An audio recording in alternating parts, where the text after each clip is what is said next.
Isn't there like a thing, all vibes, no plot? This was no vibes, no plot. Welcome to the Less Than a Day podcast. Don't ask us to explain the name. We're not going to. I'm Kay. I'm Kiko. And we're here to talk about books, movies, TV shows, geeky things. Major spoilers for any piece of media ever created. Let's dive right in. So our first segment that we generally start off with is our current events. And this is sort of where we just catch each other up on the media that we've been consuming for the past week. So this week, we're going to start off with a movie that we both actually watched together in person. We got the chance to see each other last week. And we were like, let's do a movie night. So we watched I have regrets about that movie night. Yeah. We watched the new, I guess it's an action heist movie. It's the new Kevin Hart movie. Yeah. Because he's his own genre. He kind The of... thing is, he didn't follow the genre he usually goes for, so I don't know what we're doing here. I don't know what he's doing. Yeah, it's a Netflix original, but the movie is called Lift. It just came out, it released last week actually, so it's kind of like we saw it in theaters. Yeah, basically. But I would sue if I... It was number one on the Netflix's trending. Yeah, you know what? And I feel like we were bamboozled because I love heist movies, right? And we were in the vibe because we were talking about Leverage. And so we were like, yes, heists, let's go. And the plot sounded fun. I know, and we scrolled through half of Netflix and we settled on it. We're like, yeah, this is what we're going to do after all this work of scrolling. Yeah. It was honestly, spoilers, it's bad. It's really, really bad. But it wasn't even, I enjoy watching bad movies, but it wasn't even so bad it's good. It was just so bad, period. Like Tower Heist is another heist movie that we watched where we were excited because we thought it would be good. And even that was more enjoyable, I think, than Lift, even though we hated it. Did we watch Tower Heist with the expectation of it being good? I think we did because the reviews weren't too bad on Amazon, and then the cast was star-studded, so we assumed that it was going to be good, and then it ended up being really disappointing, but I still feel like that was more entertaining than this movie. This one was just straight up bad. And there's a lot of reasons that it is. The briefest of summaries: a master thief who works with his ex-girlfriend in Interpol to pull off this heist on a plane and steal a bunch of gold that's being shipped on a plane. To a bad guy. And it's being shipped to a bad guy, so Interpol wants to keep the gold from getting to him. So he and his crew do this heist in the air, and I guess that's the gimmick of it. I think that the main problem is that it was trying too hard to decide what it wanted to be. Yeah, it was essentially a combination of every heist movie that ever existed. Except worse. Yes. Yeah. Oh, yeah. You know what? My dad watched it, despite me telling him not to. And he said the same exact thing. He said it was like every other heist movie that ever existed and really bad. Yeah, I think because we really enjoy heist stuff in general, whether you're reading it or watching it, right? So I think the general outline of the plot was there. I think the thing that really killed it for me was, I guess they wanted Kevin Hart to be their name actor on there, like the big name to draw people in. But Kevin Hart is a comedian, right? I'm not saying that he can't play serious roles, but the character he was... I know he was in other serious roles. I know he's done like serious movies, but I haven't watched them, so I don't know how he is in them. But for this one, he didn't fit that character at all. It looked like he was playing a character and trying so hard to be this really cool and charismatic man. And I just hated him. Yeah, there was... The character. And we were literally saying it as we were watching the movie, of his role was not really clearly defined. It felt like what they were trying to do was make him into like the Danny Ocean or Nate Ford, of where he's the mastermind and the brains of the operation. But as you're watching the movie, his role is kind of just to be better than everybody else, because every time they have individual problems, his team, they're all highly specialized at what they're doing, supposedly, right?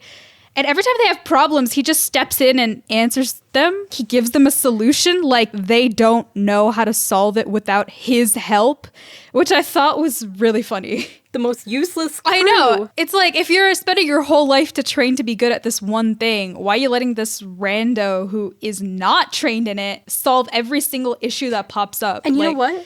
Some of them were redundant. There were so many of them, and some of them overlapped or... Yes. There were, oh my God. Oh, thank you for reminding me. There were 2 tech people, and there's absolutely no reason for there to be 2 tech people. So one was the hacker, and one was the engineer. And the engineer was lame, but the hacker was, I like the hacker. Yeah, but there was literally no reason for them both, because if she was just the hacker, right? That would make sense. So they need an engineer to build their devices for their heist. But she did both. Yeah, but honestly, I think she had less of a role than the engineer. I mean, the engineer had less screen time. That's the problem. So. The engineer had less screen time, but he had more of a role to play. The hacker... In the heist, sure. The hacker didn't really need to do anything other than... Yeah, the hacker didn't need to do anything, really. I think they just... As part of their plan. They just put her in there because she needed her screen time but at least she did something. They also had this guy who's supposed to be their master of disguises, and he did not do a single thing the whole I mentioned movie. that in the beginning of the movie. This dude's useless, and you're like, wait, we need a grifter like Sophie. Of course they need it. And then later on in the movie, you were like, wait, this dude's so useless. I know. I was so duped. I gave them so much credit. I was like, obviously, you need a grifter. Every one of these heist movies needs the charismatic master of disguises who infiltrates the enemy or whatever.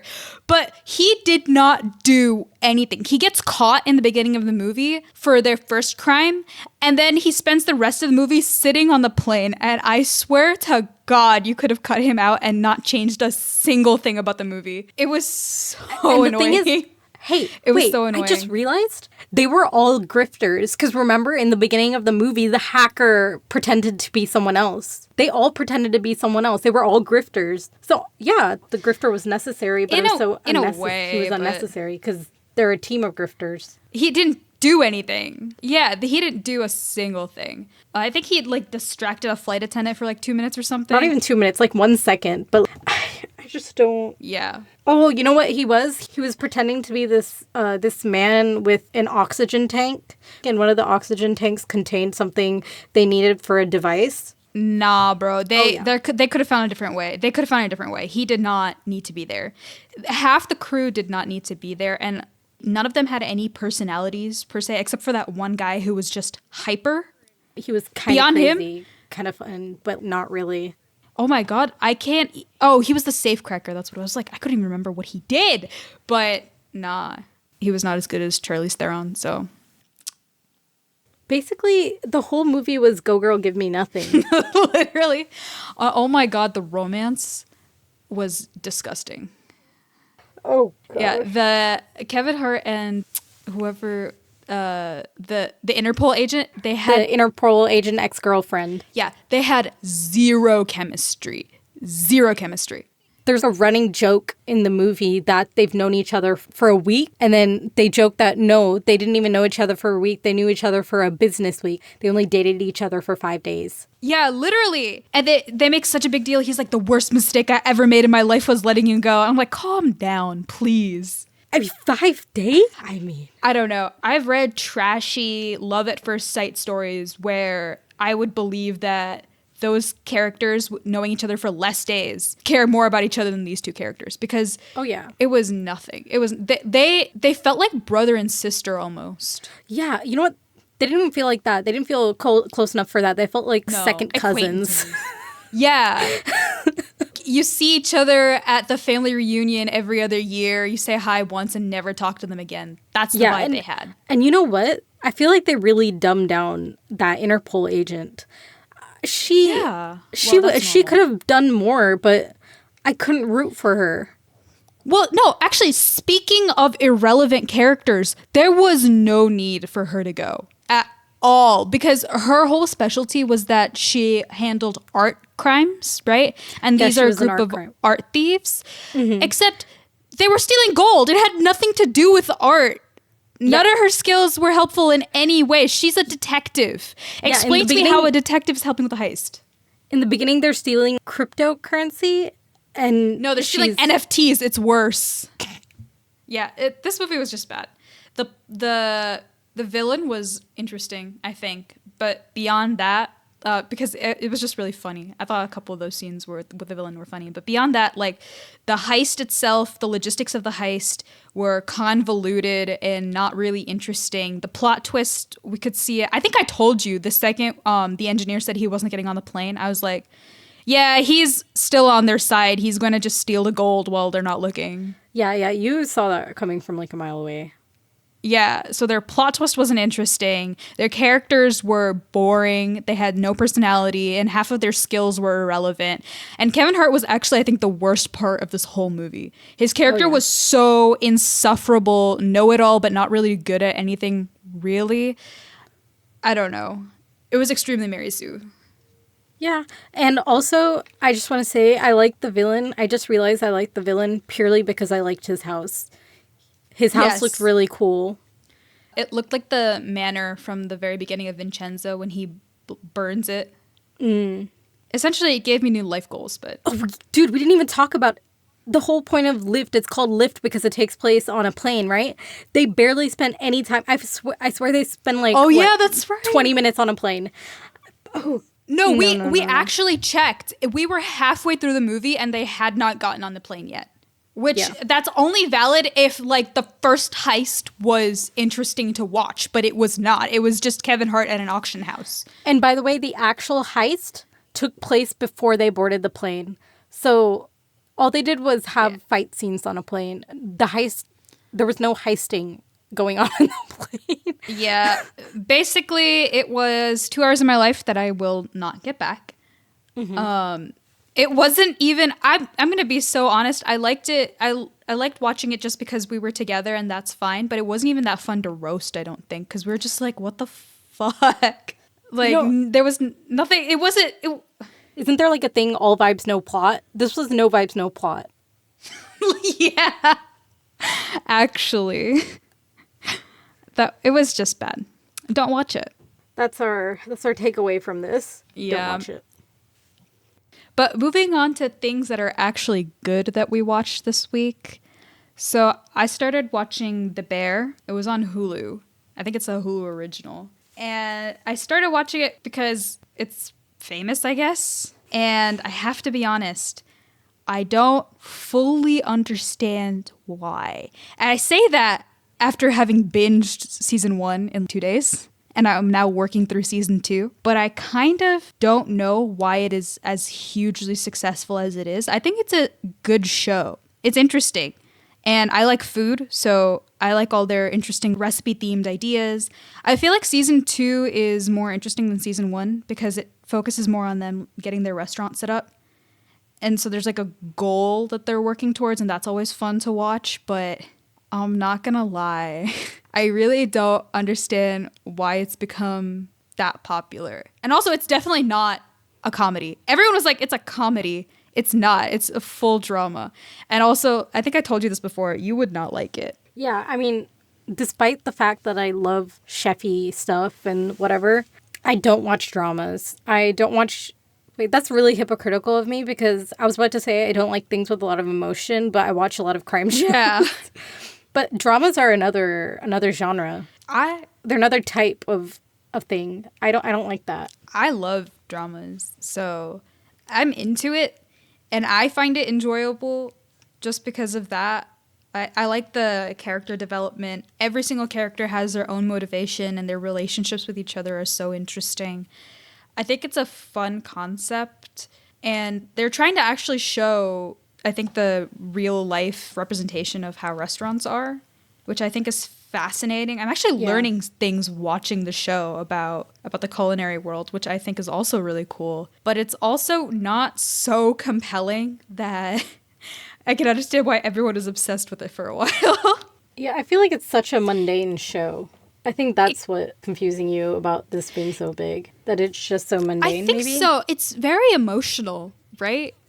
Like, they're all struggling with different types of loss. The whole first season is about the main character overcoming the loss of his brother. And I don't think he really does. I think he's still dealing with it season 2. But it's coming to terms with it. Yeah, that's what I think I read a comment somewhere that he doesn't show up all that much, but they wanted him to show up more because they like the actor. Yeah, because his character is dead, so he only shows up in flashbacks every now and then. Yes, it's his restaurant that he leaves to his brother after he commits suicide. And then the whole first season is about the brother trying to get the restaurant back up to code. And then the second episode is they're renovating the restaurant. Or not second episode. Second season is about them renovating the restaurant and making it into the Bear. So I like it because I'm goal-oriented. And so I love the okay, and this week we're going to fix the menu. Or this week we're going to handle renovations. And this week we're going to do this. It just tickles a little part of my organizational brain. But yeah, it's entertaining. It's just not so entertaining that I understand why it's won several Emmys. But that's all I have to say on The Bear. So what have you been watching? I actually don't have much to say on it because I haven't finished it. It's a Korean show called Maestra, Strings of Truth. And I finished episode 7. And I feel like the main character is like the conductor of this orchestra. Bad things keep happening. It keeps going downhill. Nothing is looking up for her. Everything bad is happening to her. I'm not seeing the light at the end of this tunnel, you know? But I'm only on episode 7, and I think there are 12 episodes. So I think that's why I'm feeling a little rushed. I'm like, we're on episode 7. There are 12 episodes. When are things going to look up for her? It just keeps getting worse and worse. But yeah, I feel like all the characters are, despite it being an only 12-episode show, all the characters are super developed. And so I'm pretty happy about that. And they're all so interesting.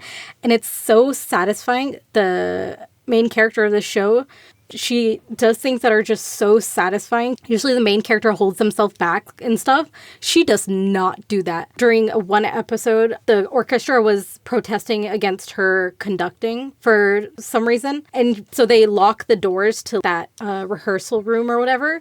And she takes a fire extinguisher and breaks the windows and walks in. I it's love just that. so satisfying. I love that. Oh my God. It's just so satisfying. Anyways, yeah, I'll update you when I finish the show. But that's all I have to say on it. I really like it so far. Can I just say Strings of Truth makes it sound like an anime? Yeah, it sounds a little funny. Yeah. All right. I think that kind of catches us up on our current events, right? Yeah.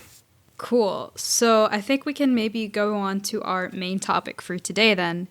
Last episode, we did kind of a holiday catch-up on stuff that we'd just been watching for the month of December while we were off on holiday break. This time, I kind of want to go back and look at the year in review. I know it's a little bit late for us to still be reflecting on 2023, but we can cling to the past. That's fine. 2023 was 365 days. 2024 is 18 days, so of course we're still reflecting. Yeah. No wonder we're reflecting. It was a long year. Long year that also felt way too short. So I thought today we could go through our top 5 best things that came out last year or that we experienced for the first time last year, and the top 5 worst things that we experienced. I didn't really have any. We both made lists, right? Yeah. Of our personal top 5s. The only criteria I gave for myself is whatever it was, I saw it or I read it or played it exclusively in 2023. It may not have been released then, but well, that's when I saw it. Yeah. Why don't you start? All right. I'm really excited to hear about your list, so. For my 5th, I didn't actually read that much this year. I only started reading towards the end of the year because I was in a slump, but actually Kay got me out of my slump and since we started this podcast, and now I'm reading so much more. It's just going to be TV shows and movies. So for my 5th best for 2023 is a movie called Polite Society. And oh, I haven't heard of that. Yeah. It's such a fun movie. It's just pure fun. I don't even know how to describe it. Is it like a comedy? Yeah, it's so funny. It's so different from anything I've ever seen. And it's based off of Indian stuff. Yeah, Oh. it's Is not it an a Indian Bollywood movie, but Like a okay, Bollywood? I'll read out the description. Martial artist training, Ria Khan believes she must save her older sister Lena from her impending marriage.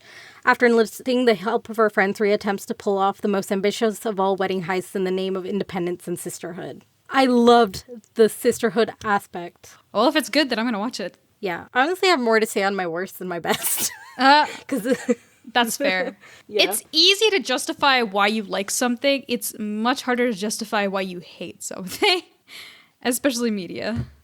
So my fifth, we binged this whole series when we had COVID in May, and we were just sitting and doing absolutely nothing because we were quarantining. And so we binged this all in like a day. But we watched Dairy Girls for the first time. Yes. I think there's like 3 seasons. Have you seen it? No, but I watched compilations of Sister Michael. I love her. She's so iconic. I love She's her. so iconic. Though she seriously was probably the best part of the whole show. But we watched it. It was a lot of fun. It was really funny, but it was also kind of emotional. And also, I love found family. So that was fun too, because it's just about a group of friends. It kind of had like the vibes of Disney Channel movies, not movies, TV shows growing up. Yeah. Where it's just a bunch of teenagers getting into trouble. Yeah. It had those vibes. So I really loved it. And that's kind of all I have to say about it. Yeah, it was really good. Okay, 4th place. Go. For 4th place, my best, Sandman, season 1. I'm sorry, I loved it. It was so good. Oh, that's so valid. I absolutely loved it. It's based off the Neil Gaiman series comic. It was just so good. I only watched the first episode, but it is good. I actually... The vibes. Yeah, Like, I'd been wanting to watch it for a while, but I had to be in a certain mood to watch it. And I find the mood, and then I started watching it, and I binged the whole thing. It was so excellent. It was really beautiful, too. yeah, the scenery, the sets were so gorgeous. Oh, yeah. And nothing felt cringy. Nothing felt fake. Because you'd expect in that type of show, in that type of world, there'd be a lot of, like, CGI and stuff. Yeah, it was pretty seamless, yeah. One of my favorite moments was between Lucifer and Dream, their whole battle thingy. I don't know. I forgot what it's called. I know it's called something. There's like a certain name for it. It was really cool. Anyways, that's all I have to say on that. Okay, so for my 4th place it's a book, actually. It's my only book on this list. Isn't that funny? It's this book called The Obsidian Tower. Oh, yep. The Obsidian Tower by Melissa Caruso, part of her Rooks and Ruin series. And this book kind of sparked my love of reading back up this year, because I think in 2022, and honestly through most of the pandemic, I hadn't really been reading all that much, which you would think, oh, with all that free time, I would be reading, but no. It was just so excellent. The main character is so interesting. It's another one of those found family books. There's a bunch of like little side characters. It has a romance, but it's so subtle and woven into the plot that it's fine. And the plot itself was actually interesting. There's a little bit of mystery, a little bit of adventure. It's kind of dark. I highly recommend it. I haven't read the 3rd book yet. I think it came out this year, but I always struggle reading the 3rd book in a series. I don't know why. Maybe it's like because I don't want it to end. For me, it's because the 2nd books are always out first, and the 3rd books come out in my next life. Oh, no, I'm wrong. It came out in 2022. I just didn't pick it up from the library. But yeah, it was good. My 3rd best is a movie called Ballerina, and it's Korean, and it's just so excellent. The soundtrack, the visuals, the storyline, it was just so fast-paced and so good, so satisfying. And because the movie's only an hour and 33 minutes, everything just moves so fast. And it's a revenge movie. It's just so good. Ooh. I really, really liked it. Is it me, or is a lot of Korean media becoming more revenge-oriented? Yeah, I think 2023 was the year of revenge in Korean cinema. And now this year is the time for time slips, time travel, But Ballerina was so good. And the way it was just shot, the way it's colored. And once again, a big part of it was the soundtrack. And I think the soundtrack was, I think it's a producer, a Korean artist called Gray. And he does a lot of, he's in the hip hop genre. And so that's what made the soundtrack really cool. I have the soundtrack on my liked songs and Spotify and stuff. I highly recommend.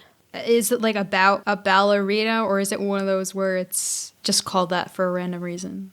No, the ballerina is the one person who dies, and the ballerina's friend takes revenge. Ooh, that sounds really good. It's pretty dark. Yeah, but I'm into that.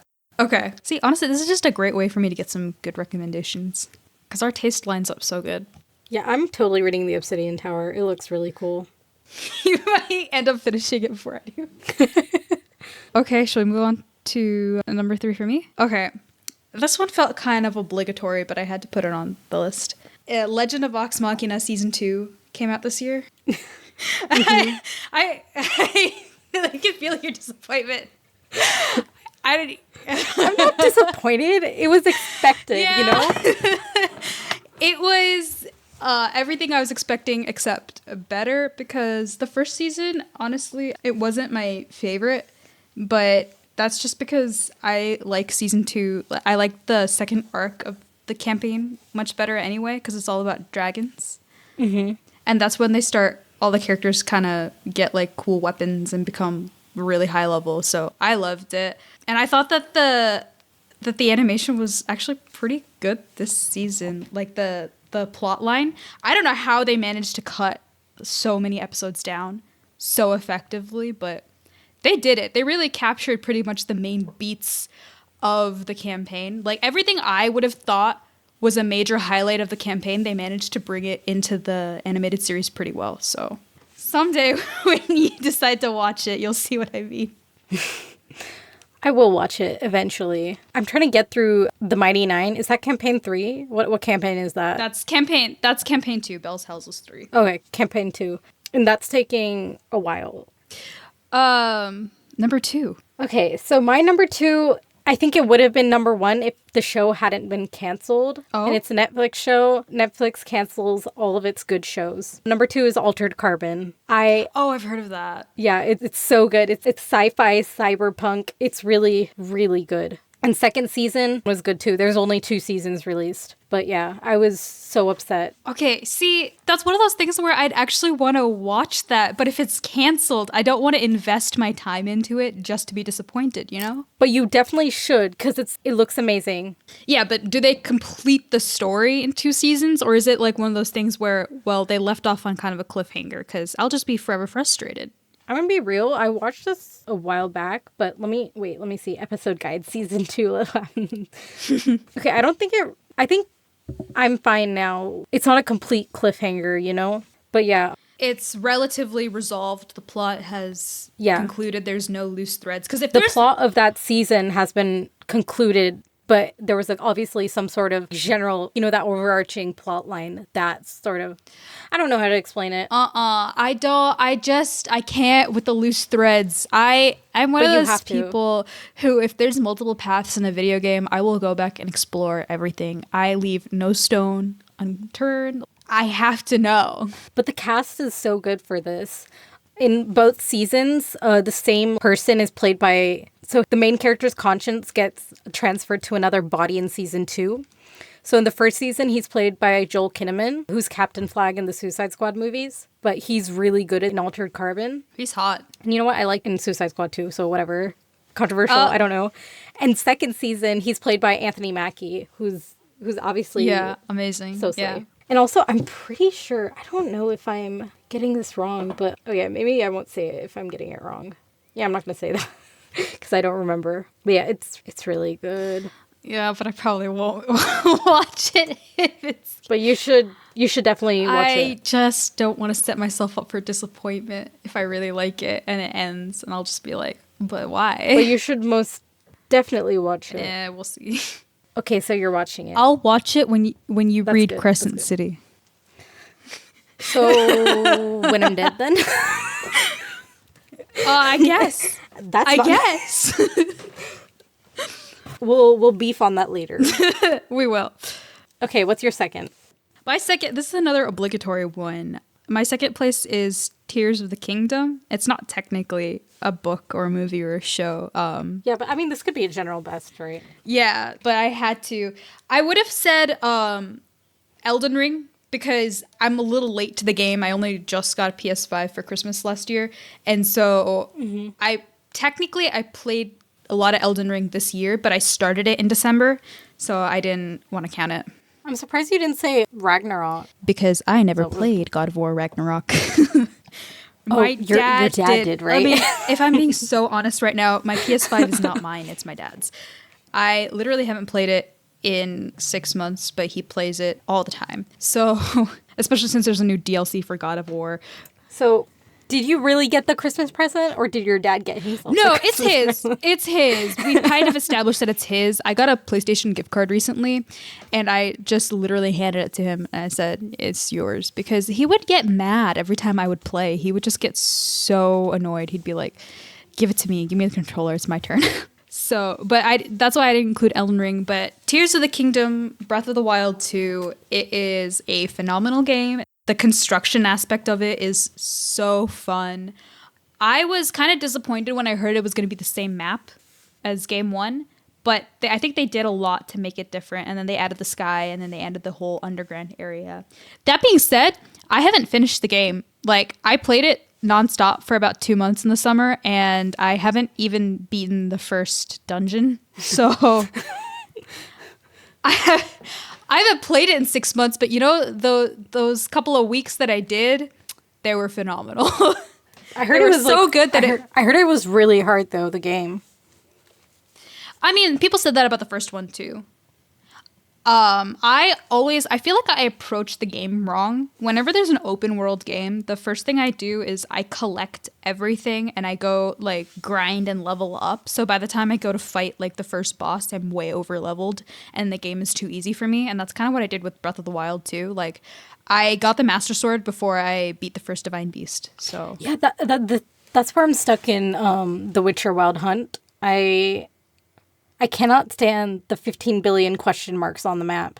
I have to visit all of them. And so on whatever the place I'm in, I finished a whole section of question marks. And I think my level is at the level where I should travel to the next city or next place. But a majority of the map is question marks. The other side of the map is all question marks. And I'm not the type of person who... I'm unfortunately not the type of person who goes back and replays because I'm a storyline girl, so there's no point. Oh well. Yeah. I still haven't done the main plot line of Skyrim. I did everything else possible in the game, but I never did the main quest. So that's crazy. That's just how it be. Someday I'll pick up Tears of the Kingdom again when I have more free time, I think. Mm-hmm. But it was phenomenal, which is why it's my number 2. All right. Okay. It's time. Hang on. My number 1. I'm going to do a drum roll. I don't know if it's going to pick up on my mic, but... But honestly, wait. Before you do that, honestly, I think it's just my number 1 because I don't remember really everything that I watched in 2023. And it's also probably the most recent really good thing that I've watched. Okay, I'm still going to give you a drum roll. All right. So my number 1 is The English. It's a limited Prime show. It's the show with Emily Blunt and Chasky Spencer. Yay, this is the one you talked about last time. Oh, wait, I'm just looking. Oh, he played Sam in Twilight. Wow. Oh, what? What a turnaround. Like, what a turnaround. Because the English That's so random. The English is excellence, okay? The show, not the people's, not the people. I'm sorry. But the show. Did you just declare war on a whole country? They declare... Well, I didn't start it today. Well, I didn't start it. Okay. But it's like a perfect combination of just action and like intrigue and romance, and it's a Western, And it's just done so differently. And I love Westerns. It's really good. And it's something that, like, stays with you. Like, you think about it for a long time after you watch it. Like, after I binge watched it. And after I finished the show, I was just like, I just felt so empty. And that doesn't really happen. I love those.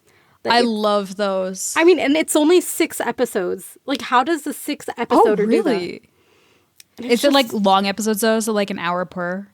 The only episode that actually reaches the 60-minute mark and past is the 6th episode. It shows like the struggles of like Native Americans. So I don't remember, but I think it had like informational things. Yeah, the last episode, at the end of the last episode, there's like a slideshow of like real pictures and stuff and information. But I don't even know how to describe it. I really recommend it to everyone. Okay. It was already on my list from last time, but it's doubly on my list now. Like, it's only 6 episodes. Like, people can watch this fast, you know? Yeah, just binge it. You got nothing going on. Yeah, exactly. Like, morning, it's really dark. It's very dark. And it's just so, it's sad. It's sad and tragic. Okay, well, you're pushing me back in the direction of, well, maybe I don't want to watch it. But No, you have to watch it, though. Because I need to talk about it with you. Fine. I'll think about it.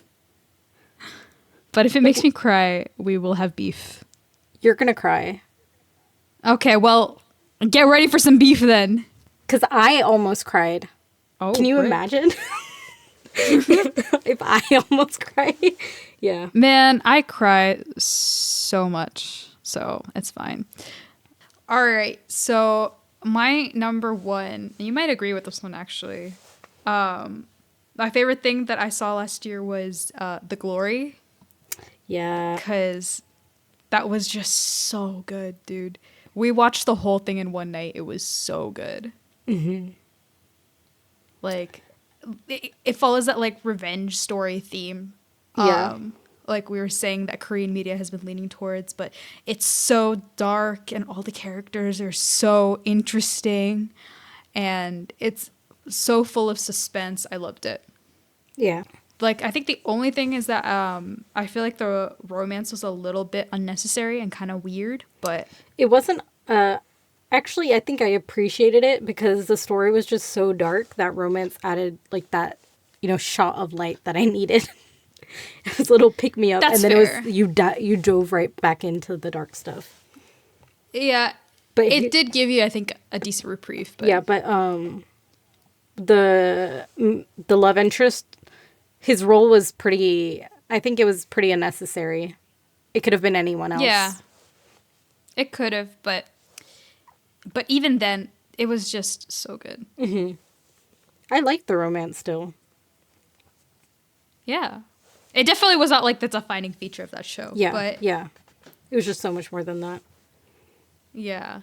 Like, it got to the point where near the end of it, because the whole plot is about her getting revenge on her high school bullies. It got to a point where near the end of it, I honestly started to feel bad for them. Really? Oh, yeah. I think we argued about this because I didn't feel bad for them one bit. And I thought the ending was underwhelming because I thought they deserved worse than what they got. I thought it was too fast. Really? Mm-hmm. I mean... And even several of them... The main bully especially, such disappointment for me. So disappointing. But she lost everything, and then she mentally snapped, and she's in prison forever, being abused by the other prisoners. Yeah, I honestly don't know if I could think of a worse punishment for a human being. No, She lost her kid. I still don't. She did love her daughter. That was maybe her only redeeming quality. Maybe I wanted more physical pain for her. Oh my god. Because the pain was also very physical for the main character. Yeah, I think it just wasn't enough for me. I think I like... the Vincenzo? You watched the complete show, right? Yeah, that's the type of... No, I've only seen the couple episodes, but yeah. Oh, well, that was, like, some dark stuff. Like, oh, I don't want to spoil it, but, like, obviously, whatever, they take revenge, right? But that's the type of... I found that very satisfying. But, yeah, I still love The Glory, though. Okay, I think that's the best of. So, honorable mentions? Oh, yeah. Honorable mentions, I have quite a lot, so I'm just going to list them out. So, I have The Glory on my honorable mentions. Oh, well, there you go. Yep.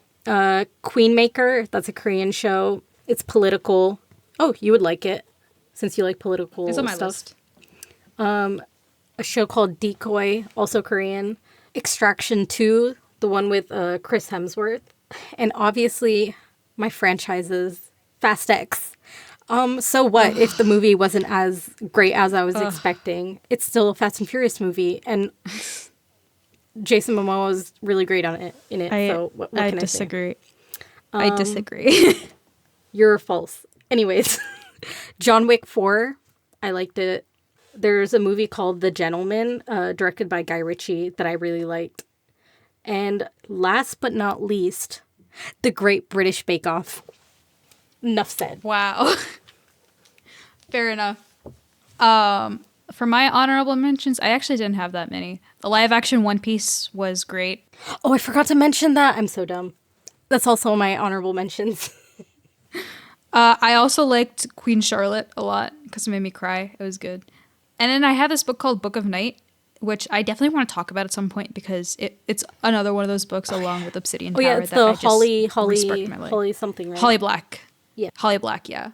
It is just so good. It's so good. We should talk about it. But I didn't include it on the list just because I read it like during New Year's. So it's still kind of 2022, barely edging into 2023, but it's also good. Yeah. Okay. But I think that's it for like our positive note. Let's start getting into roast mode. Oh, roast mode's gonna go hard. I have some opinions. So. Okay, you can go first this time since I went first for my bests. Okay.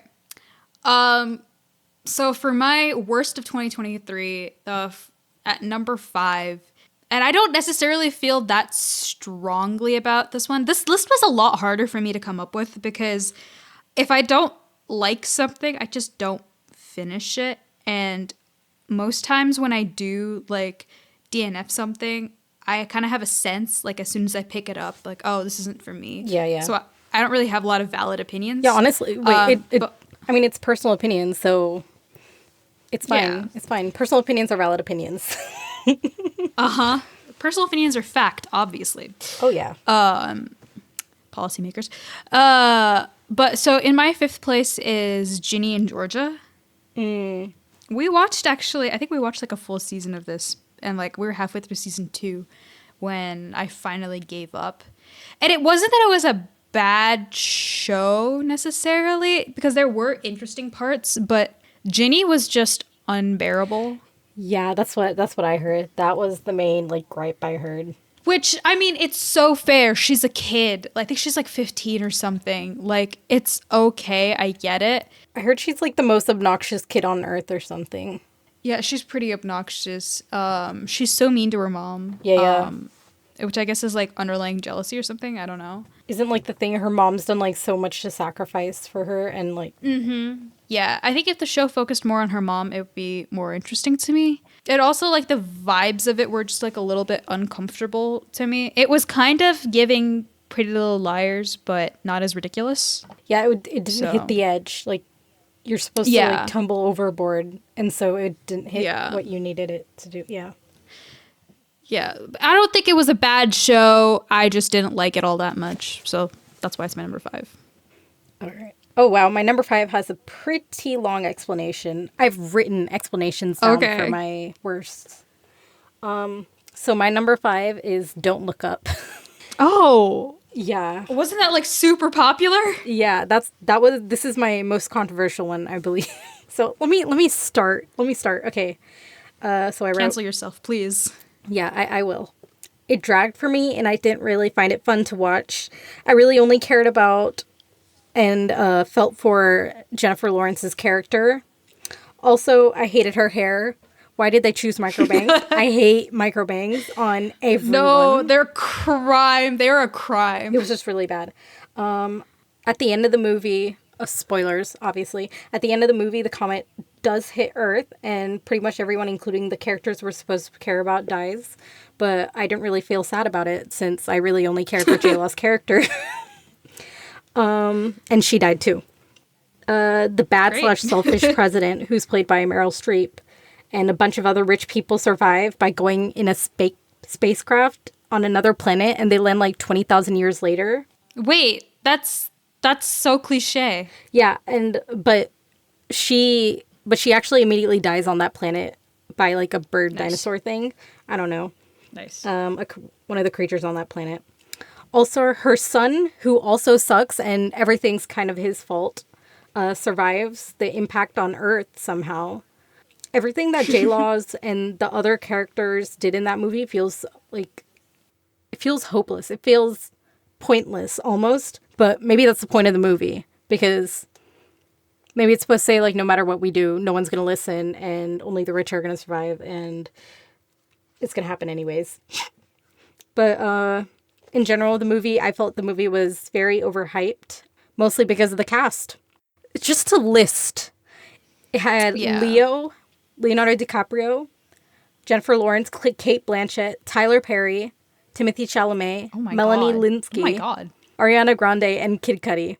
Also, Ariana Grande's and Kid Cudi's characters took me out of the story. It just felt so irrelevant, and I didn't care for them. It was so random. But yeah, I hated the movie. So your number My number 4. I'm not going to talk about this too long because we just talked about it for so long. It's Rule of the Aurora King. I included it on the list because technically I started it before the end of 2023. This book was so bad. I literally had to choke my way through it. That's all. We talked about it in the second we episode. talked about it. I honestly debated not including it on the list because we had talked about it, but it was just so bad. I had to be honest to myself, so. My number 4 is Rebel Moon. Oh, no. Yeah, I Poor watched Netflix. this with my family. In fact, I forced my family to watch it with me. So, I'm sorry. But whatever, at least I didn't struggle alone. So what I wrote was, it was very cliche.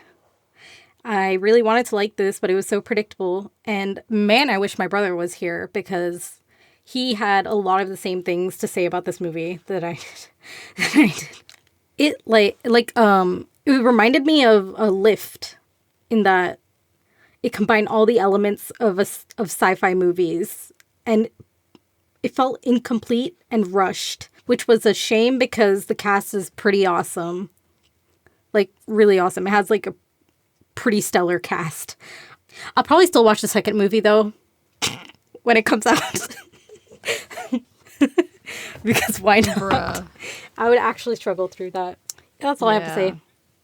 I mean, I heard bad things about it, but I heard people not liking it even before it came out because it's supposed to be a rejected Star Wars movie, so people already have low expectations for it. Yeah, that's what I said. That's why I said all the elements of a sci-fi movie.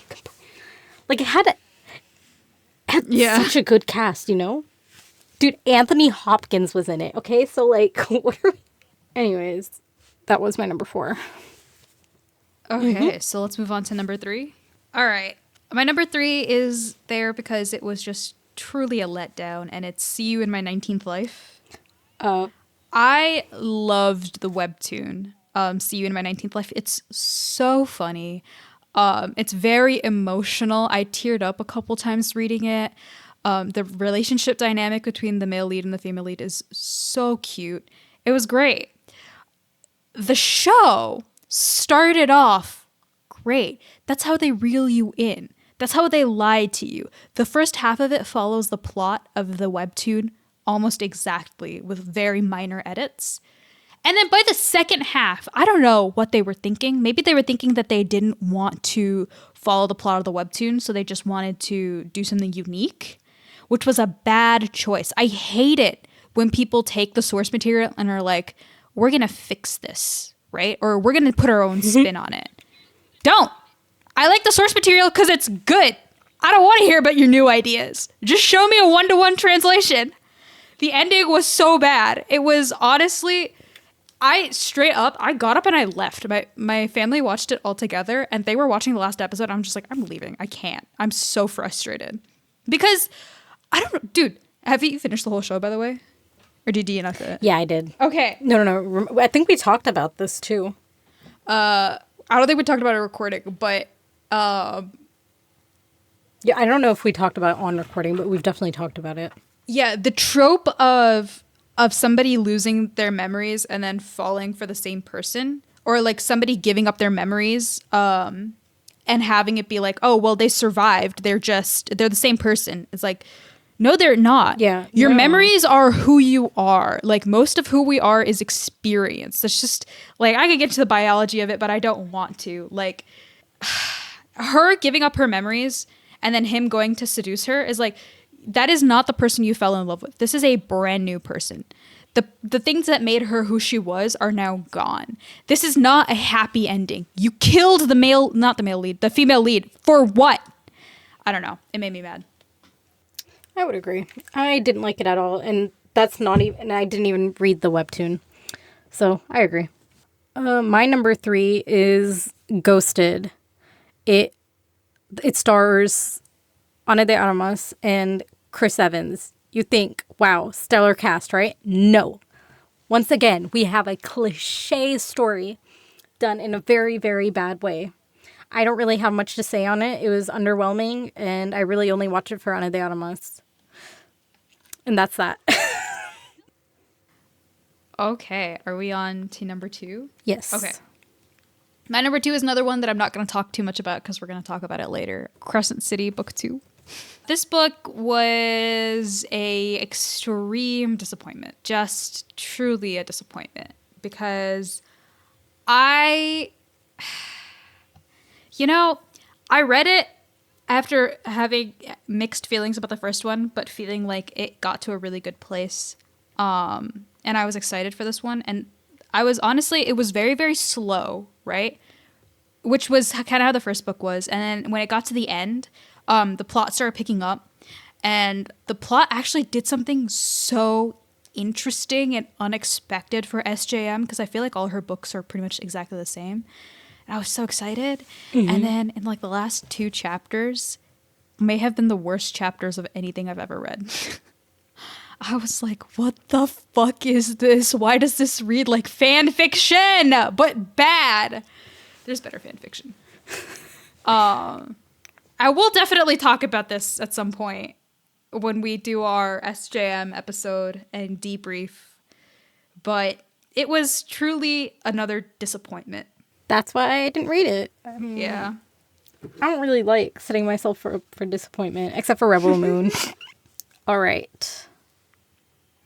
My number 2 is Citadel. Oh, really? I think it's a Prime original. Yeah, that's so surprising.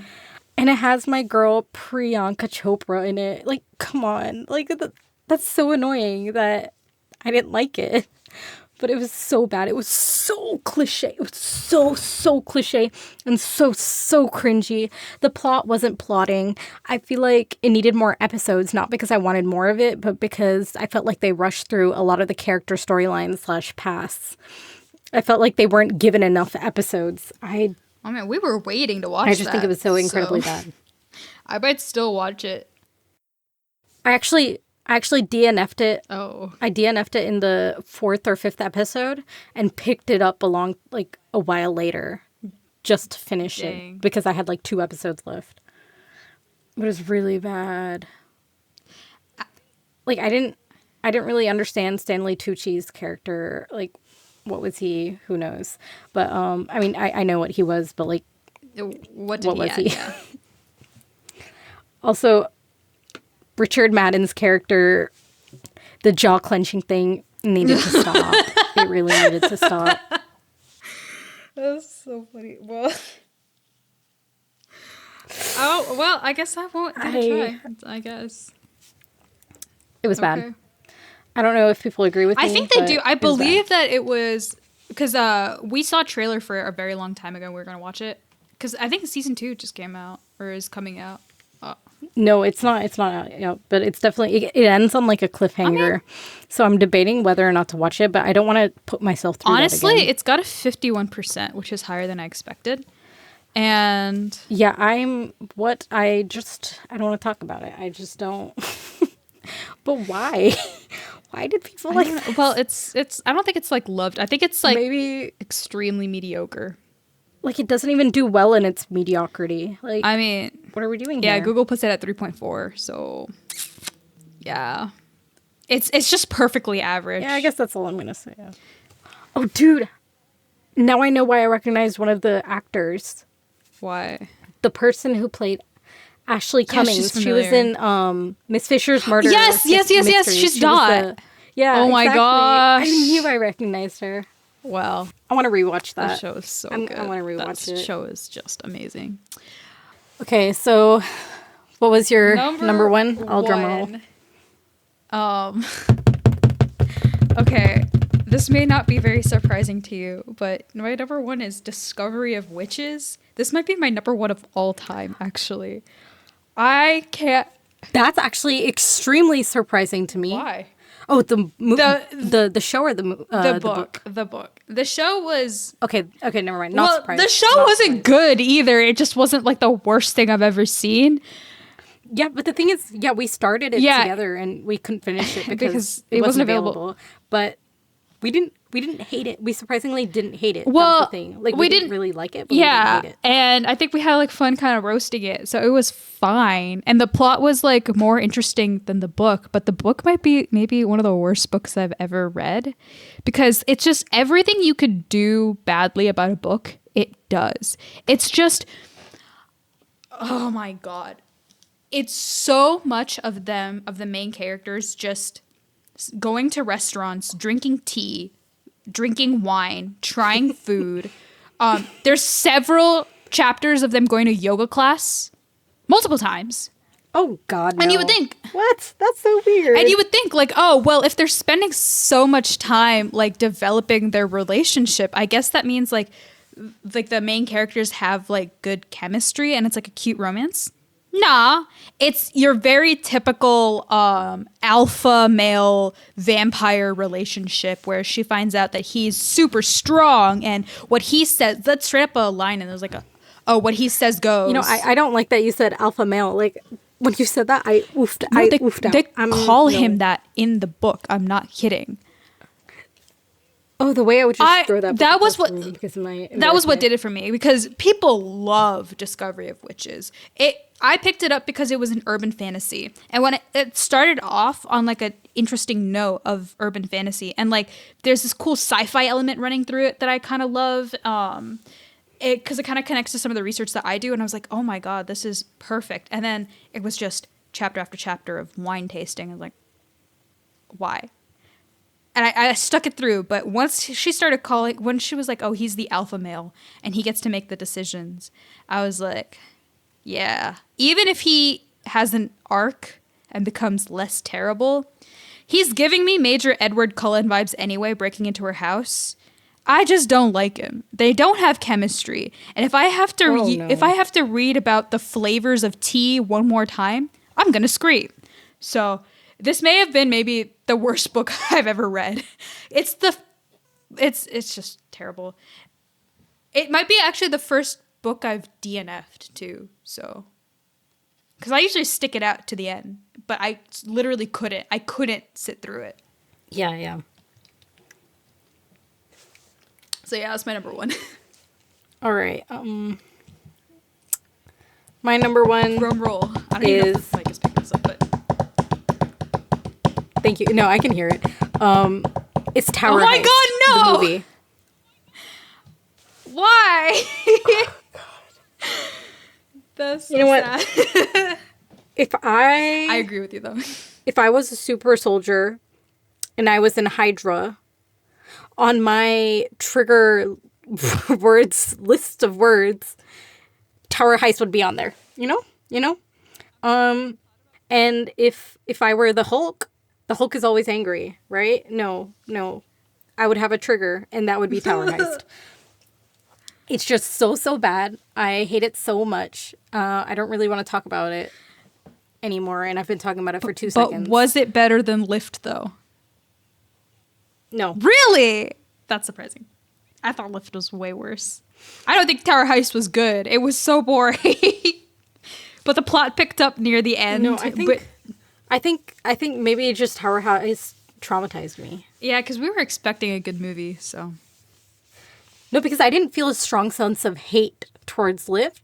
Like, I didn't like it at all. I mean, I hated it, but like I didn't have that visceral response like I did with Tower Heist, you know? Tower Heist was life-changing. I remember we were on that call after we had watched it, and you were just like fuming. You're like, we could have watched Zoolander. You're so angry. I don't want to talk about it. I don't want to talk about it. I mean, yeah. Okay, so I think there was a point where we were like, this isn't bad. Like once the heist started going, their plot twist was actually, I don't remember what it was, but I remember thinking, oh, that's not a bad twist. But then the ending ended up sucking. We're like, what the fuck? We're not talking about this anymore. All right. I have dishonorable mentions. Oh, okay. There are only 2 on there, but I'm sure there's so many more. But on there are Terminator Genesis. Okay. I was so disappointed. I love the Terminator movies. I don't know why they made that. Money. And my second one is going to get me canceled for sure. Matrix 2. Oh. Uh-huh. Matrix 2. Not Resurrections. So my family... No, not the new one. Like the actual Matrix, the second movie that came out. Okay. Yeah, so the thing is, gosh, we watched, my family, we watched Matrix, the first movie together, and I liked it. And then we started watching the second movie, and it was so boring that I walked out in the middle of the movie. Wow. And proceeded to watch something else on my laptop. Wow, okay. And I never like watched anything of The Matrix again. I'm sorry. I'm sorry to all the fans out there. I mean, like, I'm sorry. I was just so ridiculously bored by it. Fair enough. I've only seen the first one, so. I don't know. Maybe if I had stuck it out, I would have liked it, but I wasn't going to push myself through that boringness, and I couldn't. Fair enough. Do you have any dishonorable mentions?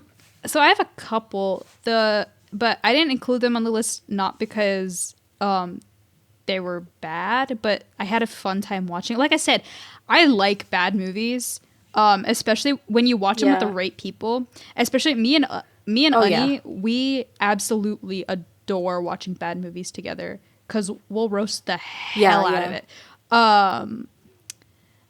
So Tower Heist is actually definitely on my list. If we're including that in our 2023, that was a bad movie. That was just really bad. Yeah. But also on the list, I watched 50 Shades for the first time, and it was really fun to watch because we were just dying of laughter over how bad it was. But it was bad. It was like No, I watched it too a very long time ago, and I skipped through like 75% of it. So, yeah, I mean, I don't understand if they had a script editor or something, because literally the dialogue feels like it was ripped straight from fan fiction, which I know it started off as fan fiction, so maybe that's why, but the dialogue was so bad. Some of the plot points were just hilariously bad. There's like this part where she's been dating him for like a couple months or something, and they think he died. He went down in a plane crash. Is it the helicopter? Yeah, one? they think he dies in like this helicopter crash. So she goes to see his family, and his family is comforting her. Like his mom is comforting her, and I'm like, bruh. I remember. I'm like, yes, everything is about you, girl. Like, I know. Let's go, Anastasia. It was so ridiculous. I was like dying at that scene. I was like, what the fuck is going on here? But yeah. Like, could the main character harder than Anastasia Steele? No. It was so funny. But that's why I didn't put it on my list, because I loved watching it, actually. It was one of my favorite memories of the year. It was so good. I felt the same way about the Meg. We watched the Meg together. Yeah, the Meg. So bad. It's on Netflix now. I think the second movie or something. I watched the second one with my dad, and he also died of laughter. But Anya and I watched the first one, and he hated it so much because I think he didn't like the. It was kind of gory, and he was like, "This is nasty," but it was so bad. He just doesn't get it. He just doesn't get it. I mean, it was kind of gross. Like the dead shark part was kind of gross, but yeah, it was just painfully bad. But I think they knew that. So, the second one was worse, actually. The second one I didn't find as fun as the first one, but it was more ridiculous, but less fun. But yeah, those are my dishonorable mentions. Yeah. Okay, I think it's time for our last segment, which is low expectations. Whether that's low expectations of us to complete whatever piece of media we said we're going to watch or read, or low expectations for the trash things that we're about to watch or read. Today, we're going to take it a little bit differently. Since we reviewed the year of 2023, we're going to look at the Goodreads list of the big books of 2024, specifically the fantasy and romantasy books, and then kind of see what we're looking forward to this year. So I'm just scrolling through fantasy right now for anything familiar. Yeah. Oh my god, I'm not really... The very first romantasy book is House of Flame and Shadow by Sarah J. Maas, which is, I think, the third Crescent City book. And... Yeah, I elected to skip over that. I don't know why you didn't. That's all I have to say about that one. Oh my god. I can't believe I didn't talk about... Actually... Looking at this, okay, because there's a new book coming out called Touch of Chaos by Scarlett St. Clair. Looking at that, I can't believe I didn't talk about this book either on my worst of list, because I think I read the first book in this series, or I tried to, and I literally couldn't get past the first couple of chapters because it was so cliche. It was another one of those alpha male things, and just not fun to read. So... And also, Hades and Persephone. Oh, I recognize the cover. I recognize the cover of the first book, and I think we actually, I don't know if we talked about this or I saw it in some video, but it's bad. It's bad. So I will not be reading that. I think the only thing that I'm like finding interesting is there's a new Leigh Bardugo book coming out. Yeah, called The Familiar. I think it's a continuation of Ninth House. Is it, or is it a new one? It's new, actually. I think I didn't read Ninth House, but didn't people like it? It's good. Or did they not like Ninth House is good. I started to read it, but... Okay, then I need to read that. But yeah, I haven't read a Leigh Bardugo book in a really long time, so... I think she's kind of transitioning from YA to more adult, so... Oh, and the description of this book is actually really... interesting. Yeah. And I'm seeing like alchemists and stuff, and I love Gullion maid Luzia Cotado finds herself in strange and serious trouble when her knack for magic attracts the attention of royal spies, mad alchemists, and the Spanish Inquisition. Didn't expect that. That's funny. Actually, you know what? I'm adding that. That to my want to read. I actually will read this. See, I think that's pretty much the only one on here. Yeah, kind of. Okay, there's this book here called... I'm not going to read it because I'm just not interested, but there's this book here called Bloodguard, and the... Oh my god, dude, that's so crazy. I just opened the tab to that. We have... No, that's crazy. We have the exact same taste. But the main character's name is Leith, like Keith with an L, which is so funny. What the fuck? Okay. Oh wait, ew! Is this it's a male? Oh dear! It's a male main lead. Oh geez! Oh no! The tab closed. Oh no! So sad. Oh, wait. Never mind. There was this one called Lore of the Wilds, that looked fun. Because I read the words Enchanted Library, but then The next sentence said, two very handsome, very dangerous Fae fellows. And we're moving on. I just don't do love triangles, man. Oh, okay. I'm looking at the YA too because I'm weak. No, don't give in. Don't give in. There's this book called. Guess what? Guess what?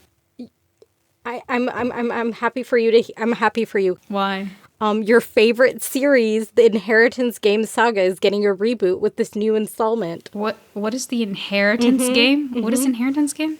Remember your favorite series? Hang on, I have to look at the cover. What is the Inheritance Game? Wait, that sounds familiar. Oh, I don't like this author. That's why. Because I haven't forgiven her, but I actually haven't read this yet. I thought you did read it. No. Maybe that was something else. No. Jennifer Lynn Barnes and I have beef because she wrote this series. Okay, maybe that's why I confused. She wrote Raised. I know you told me about this. She wrote Raised by Wolves, which was one of the first book series that I actually hated. So I will not be reading it. Thanks. Oh, she's pretty though. You're welcome. I just thought you might have interest. Jenny is kind of pretty. I'm not gonna lie. Who's Jenny? The author. Her little cover photos. You're on a first name basis, I see. Well, we have beef. That brings us to first name basis. Yeah, there's this book called where'd it go? The Warm Hands of Ghosts, by Catherine Arden. And she wrote The Bear and the Nightingale, which was really actually good. So maybe I'll read this one. Oh, I think you'll like it too. Investigating the mysterious death of her brother, field nurse Laura Ivan chases down rumors of missing soldiers, haunted battlefield trenches, and a ghostly hotelier with a wicked offer. That feels like your vibe. Yeah. I was about to add that too. Yeah. Okay. Well, that's coming out, I think, soon too. That one is coming out in February, so it's right around the corner. I looked up like movies and shows that were coming out in 2024 and wrote them down. The stuff I'm like I want to watch. Yeah, you're more prepared than I am. So so for me, movies, Rebel Moon 2. Oh my god, why? I'm a sucker for pain. On my honorable mentions, I mentioned a movie called The Gentleman, directed by Guy Ritchie. There's a TV show coming out, and I'm really excited for that. There's a new Lord of the Rings movie coming out. Wait, so what? shook. Like a reboot or a new story? Like a new story. Oh, okay. Dang. And there's a Jason Statham movie, like a new Jason Statham movie coming out called The Beast. Disgusting. Are you kidding me? It's so fun. I think I'm just a sucker for just Jason Statham. Action films. Mindless action. Fair enough. Excuse you, person who liked The Meg. I didn't think it was good. It was fun. Oh, dude. Josh Hutcherson is in The Beekeeper. Oh. Okay. Well. Okay, I have more. There's a John Wick spin-off movie called Ballerina, and I think Ana de Armas is in it, so I'm excited for that. And the new Marvel movie called Madam Web. Oh. I'm excited for. That's coming out. I mean, you do you, I guess. I will. Thank you. Thank you very much. Thank you very much. And then now I have my list of TV shows. Yes, I never stop talking. I'm sorry. There's a show called Mr. and Mrs. Smith coming out. Yeah, I wanted to watch with it. With Donald Glover and someone else. Yeah, based off of the movie. And I like the movie. I find it enjoyable. And then like a new Daredevil, I think a new Daredevil show is coming out. Oh, really? Same actor? Yeah. I think same actor. Okay. But yeah. And I think maybe The Punisher might be making an appearance. I'm not really sure. I didn't look that much into it. And I Googled to see if One Piece, the live action, had anything coming out. And they said, in 2025? Yeah. Will I even be alive then? Like, that's such a long wait. Isn't Bridgerton coming out in May? Season 3? Yeah, I think so. Oh, I'm not very excited for that. I have hope. But I'm actually I'm still gonna watch it. Yeah. Who am I kidding? I'm still watching it just because I'm so curious. I was so excited for season 2, and I actually really loved Charlotte. So I don't know. Maybe it'll be good, but I don't find Colin compelling at all. So Penelope is okay. Yeah. That's my main problem. And if Penelope's in it, what's her face is gonna be in it? Eloise, and I hate Eloise. So don't we all? She's oh my so gosh. annoying. So that's it for me. How about for you? I didn't make a list. I was not. You don't need to make a list. Just Google movies. Nah, I mean, that I pretty much added mine to yours. I'm not really a movie gal anymore. If something pops up that's interesting, I'll go see it. I'm gonna go see Boy and the Heron, which technically released last year, but maybe that'll be good. And I am interested in, like we said, Bridgerton, and I think that's about it. Oh, when is Leverage Redemption coming out, actually? I would be interested in that. It's coming out this year, so yeah, I'm excited for that. Okay, that's also on my list. That might make that might go all the way to the top. So Leverage, let's go. But I think that's it for our low expectations. So thank you everybody for listening. You can follow us at Less Than a Day Pod on Instagram and Twitter, and our Gmail is lessthanadaypod@gmail.com. You can send us suggestions for like books, TV shows, movies on any of the social medias, and we'll be happy to check it out. And also, if you do want to start beef with us, I'm welcome. I'm ready to fight in the comments. I will not beat you in person. You will definitely beat me, but I'm ready. Like if you're beefing with me over any of like my worst list, be sure to let us know. Yep, we'll fight. Thank you for listening. Yeah, thanks everyone for listening. We'll catch you next time. Bye.